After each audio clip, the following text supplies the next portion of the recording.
Assalamualaikum warahmatullahi wabarakatuh. Kami dari kelompok 2 ingin mempresentasikan hasil kerja dari kelompok kami.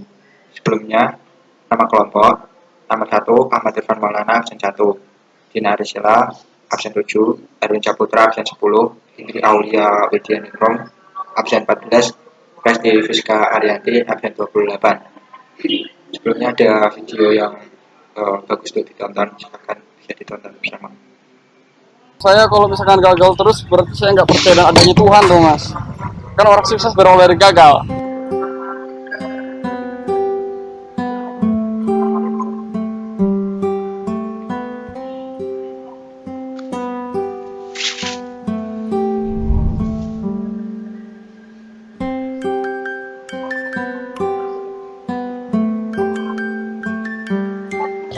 Saya Wawan sebagai ownernya Taiti, itu namanya Nomu.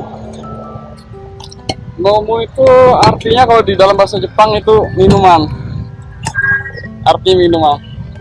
Awalnya itu sebenarnya iseng-iseng mas. Karena kan Taiti sebenarnya udah banyak. Cuman aku nyari sesuatu yang beda di Taiti itu mungkin nama Taiti banyak tapi tentang rasa kan beda-beda gitu. Jadi aku tuh dulu awalnya nyari Taiti yang paling enak itu apa, terus aku temuin di mall. Itu namanya adalah salah satu. Aku bawa pulang, aku coba sampai akhirnya aku bisa nggak nyamain rasa sih. Setiap tangan kan punya cara yang unik-unik buat ngebuat Taiti. Saya kalau misalkan gagal terus berarti saya nggak percaya dengan adanya Tuhan dong mas. Kan orang sukses berawal dari gagal. Akhirnya aku berani buka. Saya tuh orang yang nggak mau kayak hidup tapi sekedar hidup gitu loh mas. Paling enggak saya juga kan kerja, jadi kayak selain kerja apa yang harus saya lakuin yang nggak cuma kerja gitu-gitu aja gitu loh mas. Akhirnya saya nyoba di Taiti sampai sekarang ini. Karena kalau di Thailand, sebenarnya kalau Taiti itu kan memang ditarik, bukan diaduk. Karena kalau Taiti semakin banyak busanya, semakin enak kalau ditarik. Kalau diaduk itu kan dia nggak ada busanya kan, jadi rasa kurang nyatu gitu. Rasanya ada Taiti, Milo, green tea, terus ada kopi sebenarnya, terus ada taro juga. Cuman kalau untuk sekarang taronya kita ganti kayak ke latte-nya. Jadi kalau untuk Taiti hari ini cuma kopi, Milo, green tea, sama ori. Pemasarannya lebih ke temen sih guys. Kalau Instagram udah ada. Aku tuh banyak belajar kalau pendidikan itu suksesnya nggak tentukan dari pendidikan ya mas. Ya aku mikir aku kuliah gagal nggak apa-apa, yang penting aku sukses di usaha gitu doang. Terus ya nekat sih mas. Karena kalau orang sukses gitu kan nggak harus langsung sukses, butuh gagal berkali-kali sampai dia bisa nemuin titik suksesnya di mana. Mungkin kalau aku gagal di Taiti mungkin ada apa ya cara lain yang kayak di mana gitu. Karena gagal tuh nggak cuma di satu titik gitu, banyak banget. Berani nyoba keluar dari zona nyaman sih, itu aja. Terus berani banyak ngelakuin hal yang nggak pernah dilakuin.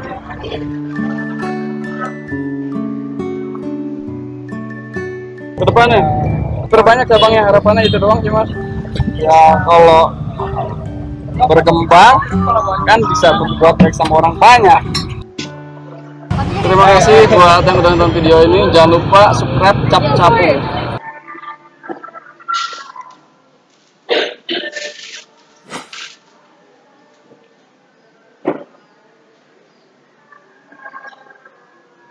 Oke, setelah menonton video tersebut mungkin bisa dikaitkan dengan materinya, yaitu perencanaan usaha jasa profesi dan profesionalisme. Jadi perencanaan usaha yang pertama kaitannya dengan video tadi itu berani memulai, karena setiap usaha itu kalau tidak dimulai tidak akan menjadi sebuah usaha. Seperti usaha Taiti tadi kamu ya. Langsung saja lanjut slide berikutnya. Pelembagaan sertifikasi profesi digunakan menjadi 3, yaitu LSP pihak 3, LSP pihak 2, LSP pihak 1, LSP profesi. Apa sih maksud dari LSP itu? Yang pertama, LSP pihak 3 didirikan oleh Asosiasi Industri dan Profesi dengan kedudukan lembaga teknis. Yang kedua, ASP pihak 2 didirikan oleh industri untuk melakukan sertifikasi pemasukannya. Jadi didirikan oleh industri. Kalau LSP pihak 3 didirikan oleh asosiasi industri. Terus LSP pihak 1 didirikan oleh industri atau lembaga pendidikan advokasi.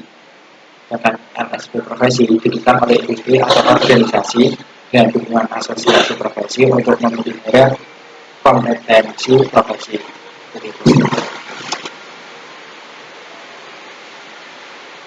Terus lamaran kerja juga dengan dilengkapi dengan daftar riwayat atau CV. Jadi kalau kita misal mau melamar kerja itu dilengkapi dengan CV. Contohnya seperti ini. Kurikulum kita lanjut. Pilihan untuk melanjutkan kuliah yang harus menjadi perhatian khusus adalah memikirkan dan merencanakan apa yang dilakukan setelah lulus kuliah. Jadi kuliah itu bukan sebuah tujuan, tapi tujuan dari sebuah kuliah adalah setelahnya. Jadi kita mau kerja atau mau ngapain gitu. Bidang studi apa yang akan dipelajari, misalkan fisika, kimia, apa, mendaftarkan diri, mempersiapkan diri untuk seleksi masuk di perguruan tinggi. Lanjut, pilihan mendirikan usaha diawali dengan menyusun rencana bisnis, persiapan modal kerja, menentukan sasaran konsumen, lokasi tempat kerja usaha, rekan kerja yang sama, dan pesaing. Selanjutnya akan diberikan oleh teman saya. Menggambarkan sumber daya yang memiliki kemampuan penggunaan software AutoCAD, AutoText Inspector, SolidWorks. Usaha jasa yang dapat dikembangkan diantaranya berupa jasa drafting, engineering, service, mechanical design. Identifikasi sumber daya yang akan meliputi sumber daya manusia yang memiliki kompetensi sumber daya alam sebagai bahan baku. Keinginan pasar yang membutuhkan jasa menjadi penting untuk memulai usaha jasa profesi. Jasa profesi dan profesionalisme. Wirausaha dalam sektor jasa terus yang tumbuh disertai dengan penerapan teknologi baru semakin memperkuat perekonomian di bidang jasa dan mengharuskan seseorang mempunyai keterampilan di bidang usaha yang ditekuni. Profesionalisme merupakan sikap dari seorang profesional. Kaum profesional adalah orang-orang yang memiliki tolak ukur perilaku yang tinggi, yaitu pola perilaku yang baik dalam pelayanan untuk kepentingan masyarakat di segala bidang kegiatan dan kehidupan sehingga tercipta kualitas masyarakat yang semakin baik. Slide selanjutnya akan dibacakan oleh teman saya. Profesionalis. Ciri-ciri profesional diantaranya: 1. Terus-menerus mengembangkan ilmu dan keahlian. Yang kedua, memiliki keahlian khusus dengan latar belakang pendidikan tertentu. Ketiga, mandiri, independen. Yang keempat, bekerja sebagai kegiatan utama. Yang kelima, cara kerja tertib dan bertanggung jawab. Yang keenam, berorientasi pada pelayanan mengabdi kepentingan umum.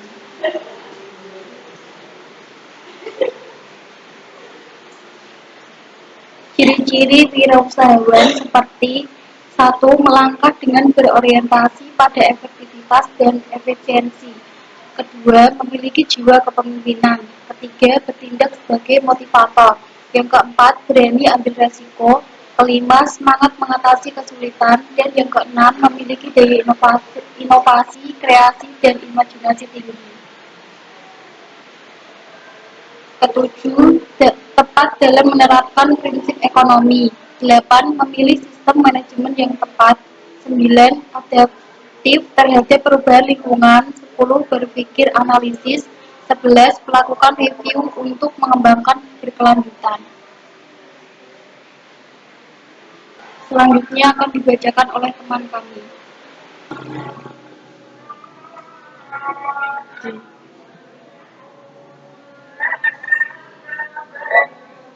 Yang termasuk pemanfaatan sumber daya alam kecuali: A. Hasil pertanian, B. Perkebunan, C. Perikanan, D. Mineral, E. Perbuahan. Ciri-ciri profesional ditunjukkan oleh kecuali: A. Terus mengembangkan ilmu dan keahlian.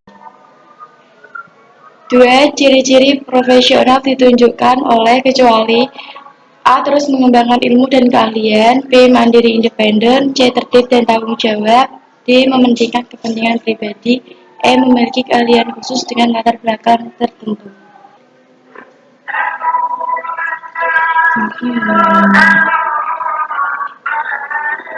Tiga ciri-ciri wirausahawan antara lain adalah A. Memiliki jiwa kepemimpinan. B. Berani ambil resiko. C. Bertindak sebagai motivator.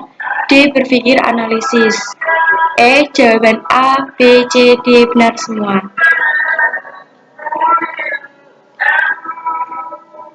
4. Kelembagaan sertifikasi profesi dibedakan menjadi beberapa bagian.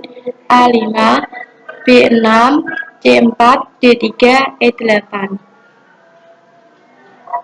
5. Didirikan oleh industri untuk melakukan sertifikasi pemasoknya disebut A. LSP pihak 2, B. LSP pihak 3, C. LSP pihak 4, D. LSP pihak 5, E. LSP pihak 6. Selanjutnya akan dibacakan oleh teman kami.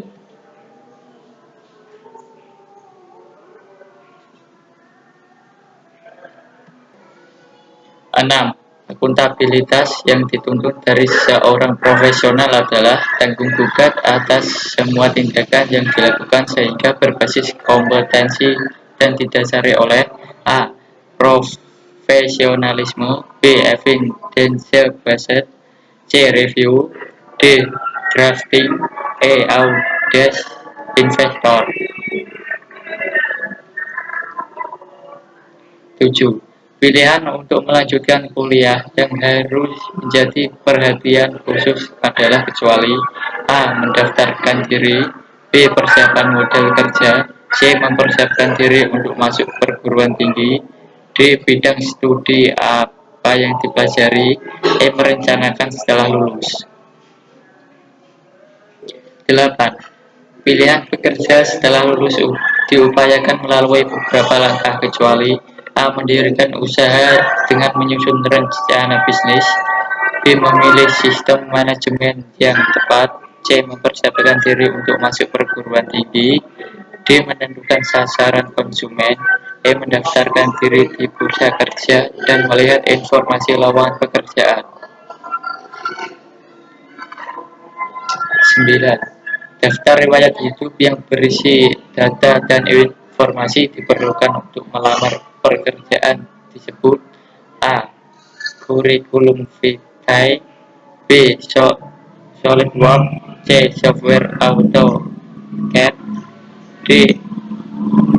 Engineering Service, E. Makasinal Desi. 10. Di bawah ini yang merupakan faktor keberhasilan dan kegagalan suatu usaha adalah A. Internal dan eksternal, B. Usaha, C. Teknik dan non-teknis, D. Demografi, E. Peminatan.